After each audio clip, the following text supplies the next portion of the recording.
Class is now in session. I'm Professor Hockey, and today we'll be discussing Game 4 of the preseason for the San Jose Sharks as they took on the Anaheim Ducks and lost by a score of 5-2. And there's something that I want to talk about before actually getting into this game. I've mentioned that preseason games are pretty meaningless and the scores and the results, they don't really matter. And this is definitely true for every single NHL team, but it is more true for some of them. If you take a look at the Florida Panthers, for instance, they have gone to the Stanley Cup Finals for 3 straight seasons and they have won back-to-back Stanley Cups. They have earned the right to just kind of coast through the preseason. Players like Sam Reinhart and Aaron Ekblad, they don't have to put their best foot forward here in these games because you know that when their backs are against the wall, they will show up and give their 110% effort. And while they are, of course, the extreme example because the Panthers have had a ton of success over these last 3 seasons, it also applies to a lot of other playoff squads, whether that be Tampa or Toronto or Colorado, Winnipeg, Dallas, whatever the case may be. They don't necessarily have to give it their all in the preseason because they are secure in their position of being able to make the playoffs next year. But the Sharks are very far from this situation. They have finished dead last in the league for the last 2 years. And so you are kind of expecting a little bit more urgency throughout this preseason. Not that they're going to be playing at their absolute limit, but that they would maybe want to try and start this year on the right foot. And we haven't quite gotten that from them. If you go back to Game 2 of the preseason, the Sharks were icing a semi-competitive NHL lineup against an AHL squad coming out of Vegas, and they just got outworked from minute 1 to minute 60. And here tonight, the Ducks are the ones with the semi-competitive NHL roster with guys like Leo Carlsson and Cutter Gauthier, but many of their bigger name veteran players not playing. And the Sharks, on the other hand, have a pretty much complete NHL roster. Obviously, big missing player is Celebrini. He's not in the lineup here tonight due to the injury or illness or whatever the case may be, and that is a huge loss for sure. And then on the blue line, they are without Mario Ferraro, but otherwise, this is pretty much what we could expect for Game 1 of the regular season. And for the first 2 periods of this game, the Sharks are yet again significantly outworked. If you didn't know the history of this organization over the last few years, you would think this was a perennial playoff team with the way that they were coming out and the effort that they were putting forward, not a team that is trying to prove themselves more respectable on this NHL level. Now, the good news is that in the 3rd period, they definitely managed to turn it around, and they were the much better team in those final 20 minutes. And hopefully that can sort of project out well for the final couple preseason games of the year to head into the NHL regular season on a positive note. We shall see. But these kind of like lifeless efforts are a little bit surprising to see for a team that should have a good bit to prove. When it comes to the first period of this game, it ends up being 0-0 after 20 minutes. Second period comes along and the Ducks, they pile up 3 goals relatively quickly. That puts the Sharks in a deficit 3-0, and then going into the 3rd, this is where the Sharks, as I mentioned, did wake up. They get a early power play goal from Eklund, and then a goal from Skinner to make it 3-2, but it is too little too late. The Ducks add a couple of empty netters, and it is a 5-2 final score as the Sharks lose this game. Moving on to the players to talk about, there are a few that I really want to focus on here, so I'll kind of maybe skip over a couple of guys a little bit.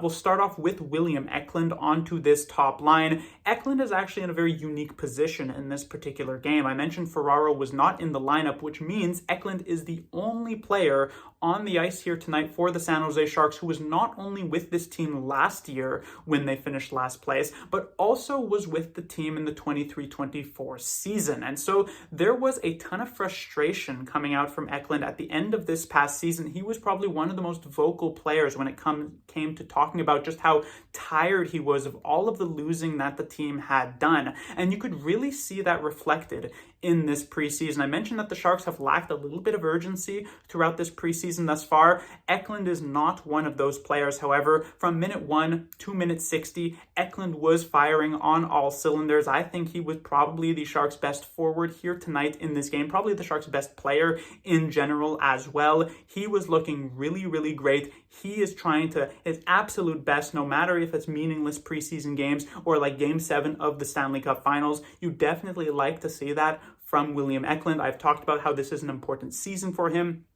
Not only his 3rd full year in the NHL, but also an Olympic year where he is trying to crack a Swedish national roster. And that date for sort of choosing that team is approaching rather quickly. So it is good to see that Eklund does seem to be ready to go for this regular season. When it comes to Michael Misa, he got a very big opportunity here onto this top line, playing with Eklund and Tyler Toffoli, a new that 70s line, obviously replacing Celebrini in this position. Not to say that this is going to be an upgrade. Obviously, Celebrini is the best player on this roster, so he would obviously be better served in this position, but still, it was going to be an interesting look for a player who is expected to be on the Sharks starting roster come game 1 of the regular season. And Misa didn't quite start off this game too well. I thought his first period was okay. Then he had some really rough moments in the second period, including a pretty big mistake on the Colangelo goal, I believe, that helped make this one 2-0 for Anaheim.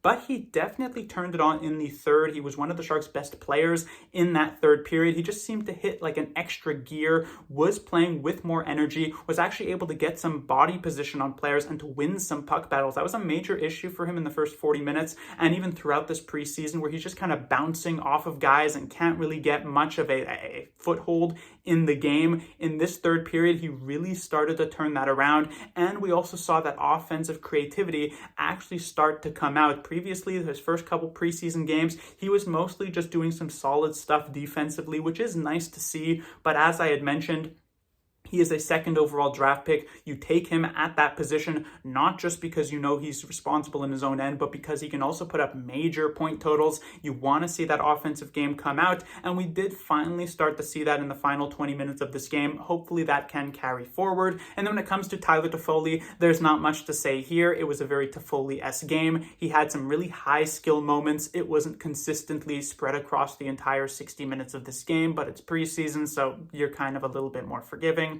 When it comes to the Sharks' second line, I want to start off actually with Colin Graf, because he has kind of a big question mark coming into this preseason. I talked about this in a video a few days prior to preseason actually beginning as one of my lingering lineup questions for the Sharks, which is that whether or not Colin Graf would actually crack the starting roster. And at this point, based on the deployment that we have seen here and the moves that the Sharks have otherwise made, it does seem as though Colin Graf is headed towards a lineup spot, which I am very, very happy with.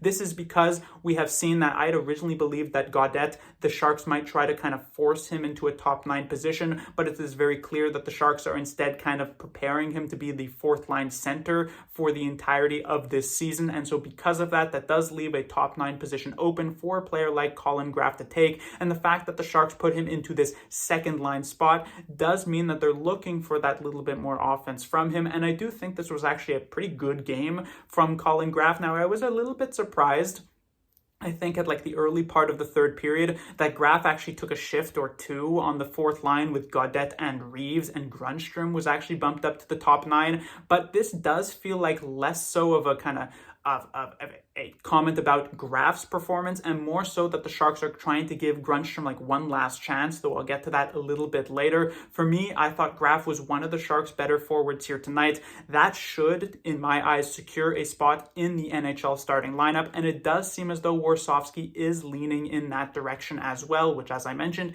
is a very good thing. When it comes to his two line mates here tonight, Wenberg, very similar to Tyler Toffoli. We saw some skilled moments, but not really a player to really focus on here. And then when it comes to Jeff Skinner, he's definitely someone who's a little bit more interesting to look at because he is that newer player on this roster despite being more of a veteran guy. He scored a goal here tonight. Definitely plays a Toffoli-esque game where he's a very good shooter. He doesn't have as much kind of like size and physical presence on the ice. It's not as though Toffoli's a huge player, but he is a bit more physically imposing. So maybe he won't be able to fight for that space in front of the net as easily as Toffoli does, but he does have that ability to kind of get lost in the offensive zone and just get open for a great shooting opportunity. There's a reason why this player has scored 40 goals in the past, and actually not all that long ago. And so Skinner, he gets this goal. He had some good moments, was definitely a pretty good player throughout this game. Nice to see that happen. Still a player who could definitely find himself in a top 6 position for the Sharks this year. When it comes to the Sharks' third line, here we have Will Smith. This was a game from Will Smith that in totality actually wasn't all that fantastic, but at the same time, like with Toffoli, like with Wenberg, we saw the high skill moments come out from Will Smith, the ability to just make something happen in the offensive zone when he's given time and space. His play on this William Eklund power play goal was just absolutely spectacular. It is the true mark of a really, really great player when you he gets the puck in this position and you're thinking, thinking, okay, he's going to make maybe like a simple D-to-D pass, or he's just going to take a slap shot on net, and then he's able to surprise you with an incredible slap pass to Tyler Toffoli to be able to set this one up. It was just really impressive to see. It's something that Will Smith is not exactly that play, but these types of extremely good playmaking abilities are a commonplace in his game. And so while here's his performance as a whole tonight wasn't actually that great, I do still think that Will Smith has shown a lot of highs throughout this preseason and the 2 games that he has played to really get excited for his performance going into this next season. When it comes to Kurashev, he's actually the player who has played at least tied for the most preseason games thus far for the Sharks. 3 out of the 4 games he has been in the lineup for. This is primarily because he did play the other night when the Sharks iced a mostly AHL roster. And Kurashev in pretty much all 3 of those games has actually showed a lot of good things. He's never really been the best player on the ice for the Sharks, but he's usually kind of in like that top 5, top 6 conversation amongst the forwards. Has been actually it hasn't happened at all where Kurashev has had like a really bad game and you're saying, oh, he needs to be playing better than that. And that is a good thing for Kurashev moving forward. I talked about prior to this preseason that Kurashev had the kind of makings of being a potential like healthy scratch type of player, not to start off, but 30, 40 games into the season, he would be someone that the Sharks might look at to maybe take out of the lineup.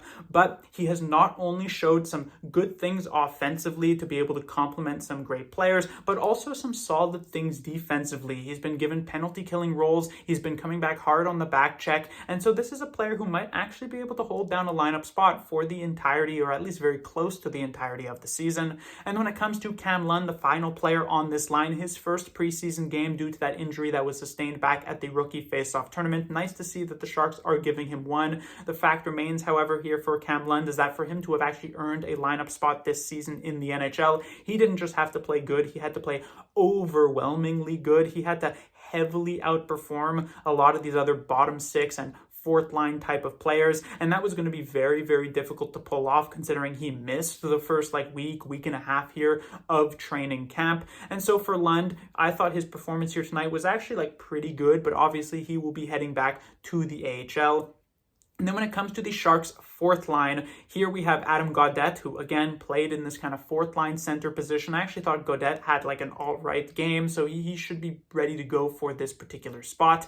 Then we have Carl Grundstrom. Now this was a very important game for Carl Grundstrom because it was just a couple of days ago where we saw Ty Dellandrea come out and basically have his best game in a San Jose Sharks uniform. He was spectacular and probably ended up earning him a spot on this Sharks starting roster. I'm not saying that that is the correct move, but it is definitely something that Warsofsky is going to decide to go for. And with the fact that the Sharks are fine with having Gaudette play that 4th line center role, and the fact that a player like Zach Ostapchuk, who I'd originally thought would make it to the NHL, will probably end up starting the year with the Barracuda, that means that the Sharks will probably only end up having to waive one single player. And right now, Grundstrom, he was the one who was facing the heat because Dellandrea played so well. Grundstrom needed to be able to match that, and he failed to do so here tonight. That's not to say that Grundstrom was necessarily terrible, but he was far from what we saw from Dellandrea a couple of days ago. And so it seems as though at this point, I don't know if he'll maybe get one of the last couple preseason games that the Sharks do have on the schedule, but this might be one of the last we actually see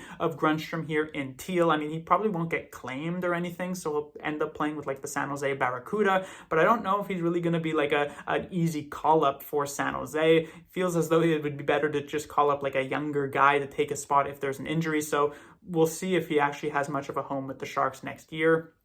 And then when it comes to Ryan Reeves, also his first preseason game and his first game in general with the San Jose Sharks. And, we did get to see the highs of what Ryan Reeves can actually provide. There were definitely the moments that I'm sure Ryan Warsofsky and Mike Greer were really, really excited about. And Ryan Reeves, just his first shift of the game, he actually made some decent moves in the offensive zone. But the big thing that really stole the show was when a Ducks player had the puck near the corner and then Ryan Reeves is coming at him. And it felt as though this play happened in slow motion as Ryan Reeves just approaches him and just bowls him over, knocks him down extremely easily. That's the strength of a player like Ryan Reeves, how he can just bully other players on the ice. And it obviously does get a rise out of the crowd, and I couldn't help but laugh at that situation because it does bring a smile to your face to see something like that occur.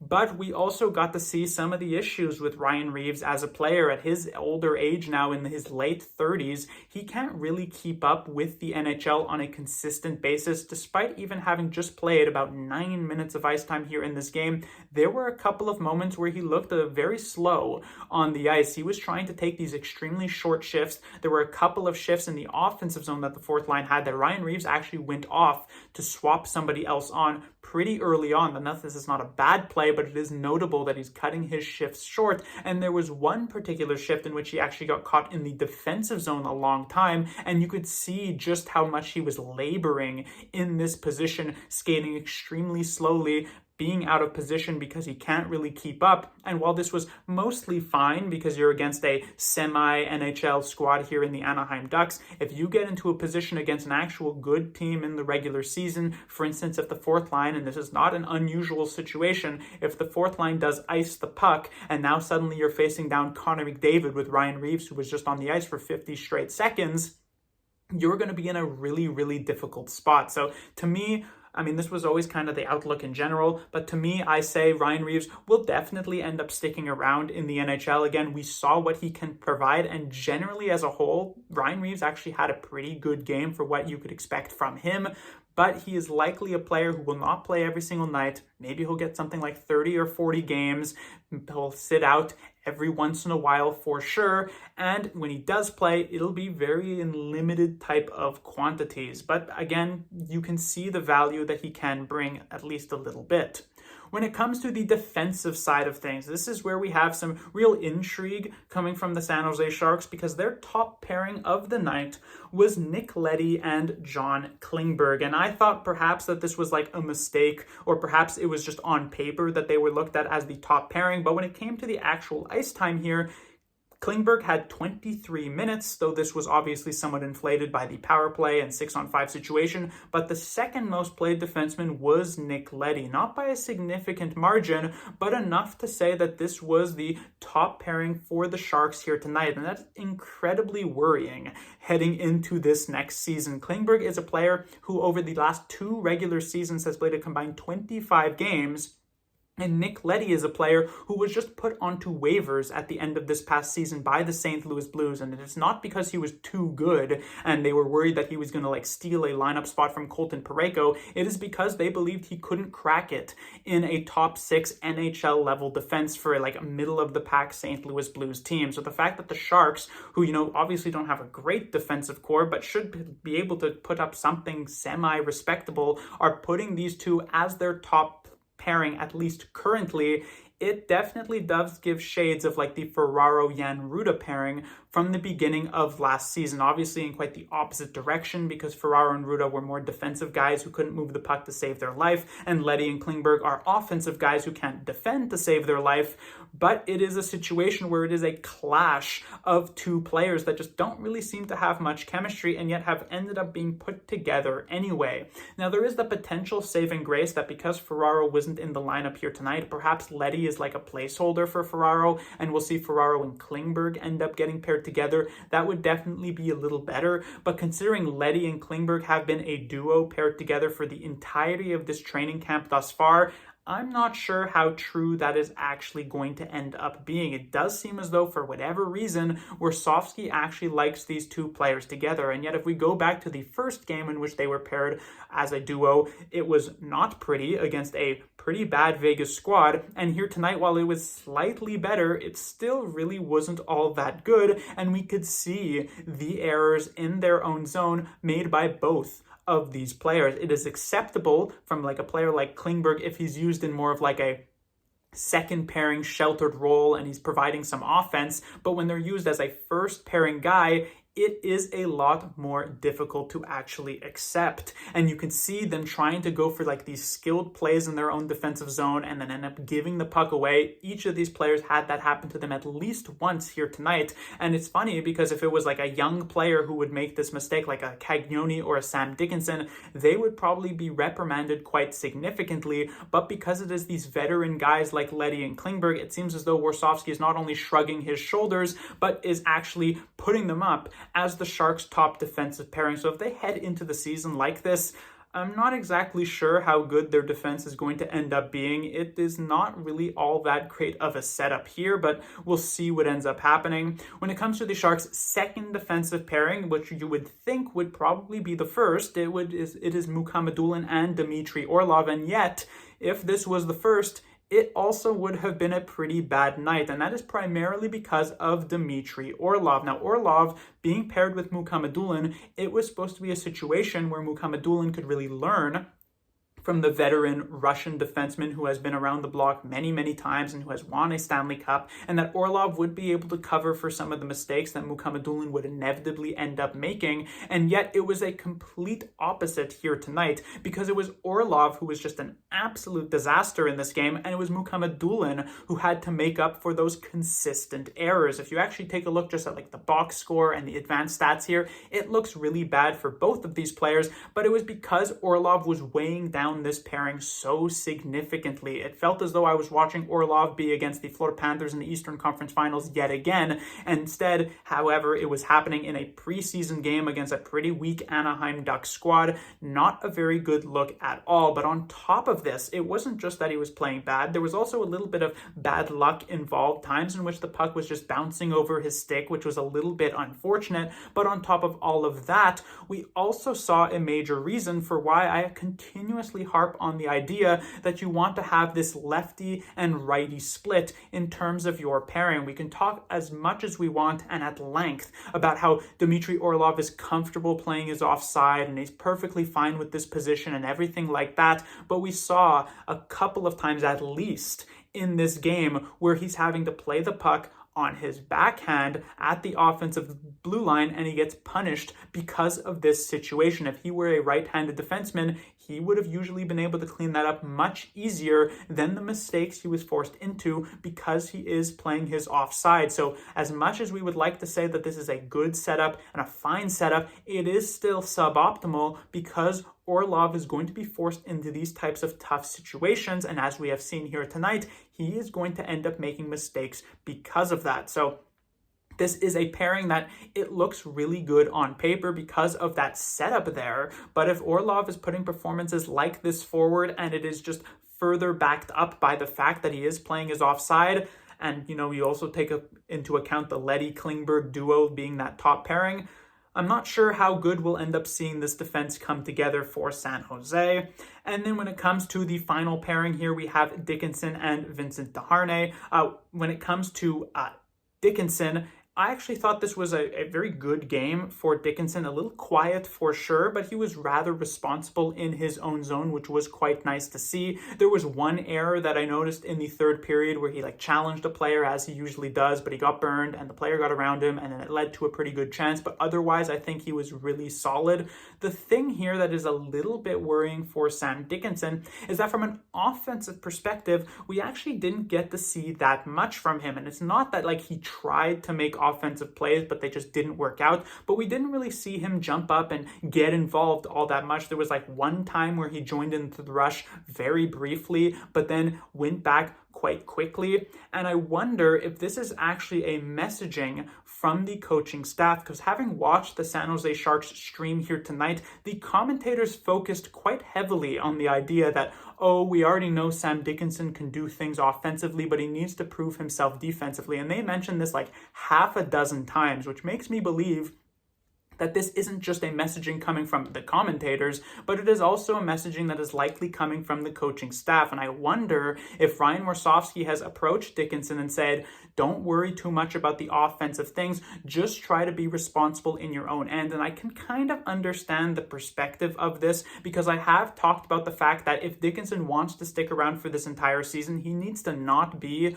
a liability in his own zone. It is a lot easier to shelter a player like Michael Misa than it is to shelter a defenseman like Sam Dickinson. And so trying to get him to focus more so on the defensive side of the puck is kind of smart, but at the same time, you drafted this player to be an offensive defenseman, or at least like a two-way type of guy. There's a reason he's taken at 11th overall. I made the argument, the same thing with Michael Misa. You take him at 2nd overall, not for defensive play, but for the offense that he can provide along with that two-way performance. The same goes for Sam Dickinson at 11th overall. You don't want to try and sort of stamp out that offensive ability in his game. You want him to be good in his own zone, but to also be able to contribute a lot from an offensive perspective. So I do hope that the Sharks are not trying to significantly limit what Dickinson is actually able to do.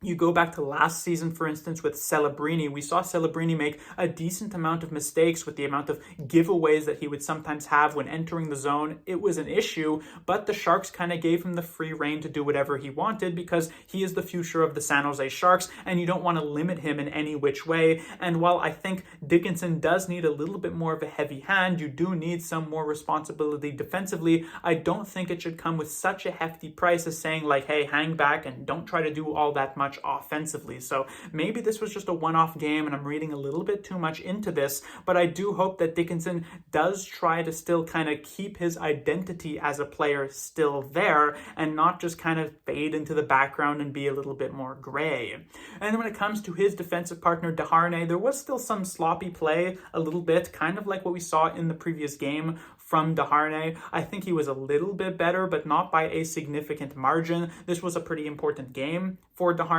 As I mentioned, no Ferraro in the lineup here tonight, but he definitely will be when the season actually begins in about a week's time. And so there's a major question of who actually steps out of the lineup in favor of Ferraro. Obviously, Mukhamadullin will still be there, and Dickinson, I imagine the Sharks will want to get him for game one, that home opener for his first ever NHL game. So one candidate is Nick Leddy, but as I said, Leddy and Klingberg have been paired together for the entirety of this training camp, and Klingberg will obviously play. And so the other candidate is definitely Desharnais, and in these last couple games, he hasn't done himself a ton of favors to sort of argue about being in the lineup.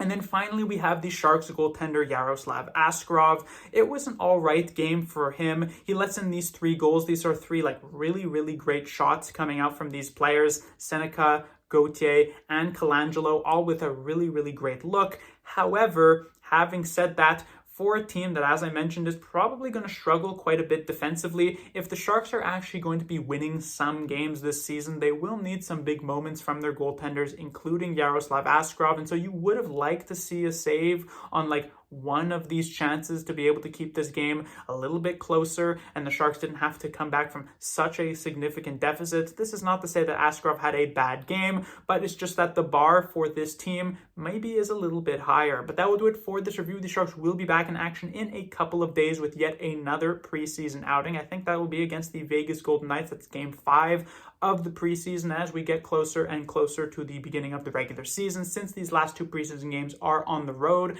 I do suspect that we will see a few more young players. Obviously, a ton of guys were cut and sent down yesterday, but mostly just like AHL players. There are still players like Cagnoni and Musty who do remain on the roster, and I suspect they'll be given at least 1, maybe even 2 more games before the beginning of the regular season does get underway. We'll see what happens. Class dismissed.